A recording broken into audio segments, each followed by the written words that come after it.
Neuer Patch ist draußen, das Spiel verändert sich teilweise echt stark und mit dieser 442 holst du nach dem Patch mehr Siege. Hallo und Servus, willkommen zurück auf TV Marvin.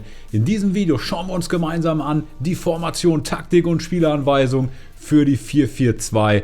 Und da gibt es natürlich ein paar Änderungen durch den neuen Patch. Eine Sache, die endlich, hat auch nur ein halbes Jahr gedauert oder so, gelöst wurde, ist, dass man kein automatisch unterstütztes Abdrängen mehr machen kann im Verteidigungslauf. Ihr wisst ja, wenn wir die Schultertasten benutzen in diesem Verteidigungslauf, dann war das so ein Glitch, dass man das trotzdem noch unterstützt machen konnte. Das geht nicht mehr, deswegen wird Attackieren einfacher und mit dieser offensiven 442 holen wir mehr Siege.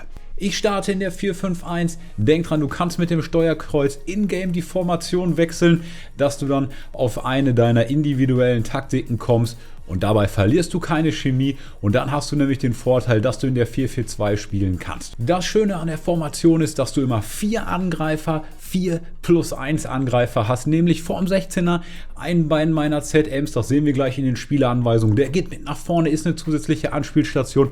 Und nach hinten, dort hast du 6, die beiden Mittelfeldspieler plus die Viererkette plus 2, nämlich sowohl LM als auch RM arbeiten auch mit nach hinten. Auch das sehen wir gleich in den Spielereinstellungen, aber jetzt fangen wir an mit der Taktik. Ich habe das Ganze auf meine Offensive oder sehr Offensive festgelegt und es ist auch eine sehr, sehr offensive Taktik. Ich mache das meistens so, dass ich die am Anfang spiele, wenn ich Druck machen will, wenn ich es ein bisschen eiliger habe sozusagen oder wenn ich hinten liege und dringend ein Tor brauche.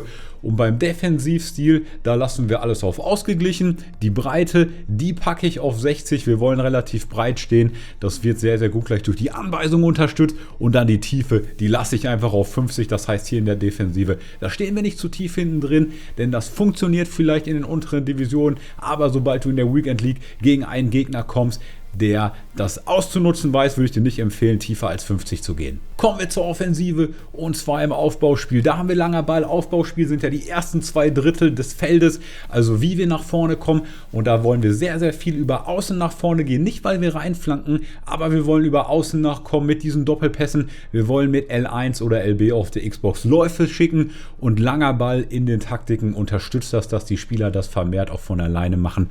Und bei der Chancenerarbeitung, das ist dann im letzten Drittel, da lassen wir auf ausgeglichen, weil ich halt mit L1 viel die Spieler selbst schicke. Du kannst das auch auf Läufe in die Spitze packen, wenn du noch sagst, Mensch, mit dem L1, mit dem selber Spieler schicken, gelingt mir noch nicht so. Ich will, dass die selbst viele Läufe machen, dann packst du auf Läufe in die Spitze. Generell ist meine Empfehlung ausgeglichen. Die Breite geht sehr, sehr weit oben, die packe ich auf 65 und im Spiel aktiviere ich noch mit dem Steuerkreuz nach oben und dann nach rechts. Vorstöße an der Seitenlinie, dadurch stehen die offensiven Spieler noch breiter. Das heißt, ich habe mehr Anspielstationen. Zieh den Gegner hinten auseinander, um so Lücken zu haben, in die ich reinspielen kann, so wie hier mit Jesus.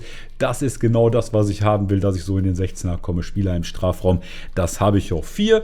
Und Ecken und Freistöße, wie immer, beides auf 1, um dann nicht in unnötige Konter zu geraten.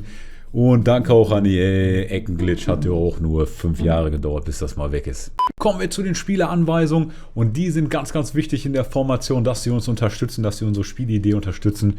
Und die beiden Stürmer sind unterschiedlich. Ein Stürmer habe ich auf Defensive verstärken und auf Abwehr überlaufen. Und dieser Spieler soll sich auch, zentral orientieren. Wir haben ja schon diese beiden Außenspieler, wir haben Vorstöße an der Seitenlinie an, das heißt, das Spiel ist ziemlich breit, deswegen sollen die beiden Stürmer natürlich in die Mitte gehen und den anderen Stürmer, den habe ich auf gemischten Angriff, dass einer immer diese Läufe macht, dass der andere auch eine Anspielstation ist. Zentral orientieren ist der auch und ich habe ihn auch vorn bleiben, das heißt, das ist hier keine Konterformation, meistens hat man hier immer 60-65% Ballbesitz, das sollte eigentlich das Ziel sein. Aber trotzdem, wenn man mal in Konterchancen kommt, ist es gut, dass einer auf vorne bleiben steht. Bei mir ist das Son, der hat sowieso hoch Arbeitsraten, läuft ein bisschen nach hinten. Aber welche Spieler hier so gut sind, das zeige ich euch nach den Anweisungen. Linkes Mittelfeld und rechtes Mittelfeld, die sind beide gleich. Und da ändere ich nur, dass die Defensive verstärken. Das bedeutet jetzt nicht, dass sie die ganze Zeit nur hinten rumlungern, aber dass sie halt auch mit nach hinten arbeiten. Da sind natürlich auch die Arbeitsraten relevant. Trotzdem überschreibt die Taktik das natürlich. Die sind beide auf Defensive verstärken. Du siehst, dass das bei beiden so gilt. Den Rest lasse ich völlig gleich. Die sollen sich ruhig ausgerufen ausgewogen bewegen, sollen mal mit in den 16er reingehen. Auch das ist gut. Du siehst es hier mit Di Natale, die gehen auch in den 16er durch diese Einstellung, sodass du mit denen abschließen kannst, aber sie bleiben auch mal außen, um mehr Anspielstationen zu haben. Die beiden Mittelfeldspieler, die sind auch wieder unterschiedlich eingestellt und du hast ja eigentlich eine offensive, eine defensive Variante, und zwar einen der beiden, den würde ich auf jeden Fall auf hinten bleiben, bei Angriffen packen und beide auf jeden Fall auf Mitte abdecken. Das ist ganz, ganz wichtig, Mitte abdecken.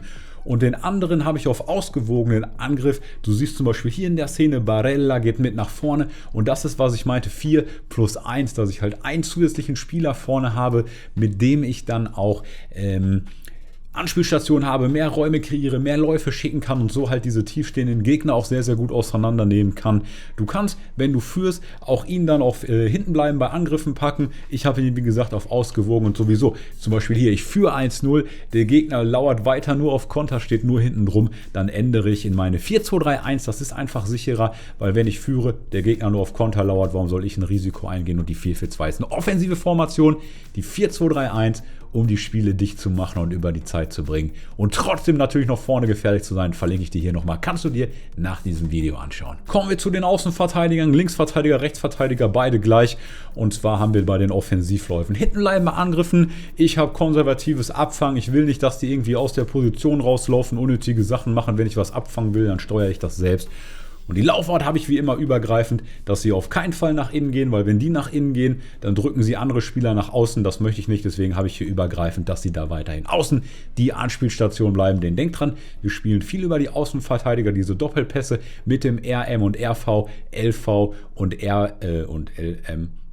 LM und LV, und mit diesen Doppelpässen kommen wir dann über außen nach vorne, spielen in den 16er und machen vorne die Butzen. Bei den Stürmern ist es wichtig, 5 Sterne Weak Foot ist mir einfach super wichtig, um im Strafraum flexibel zu sein.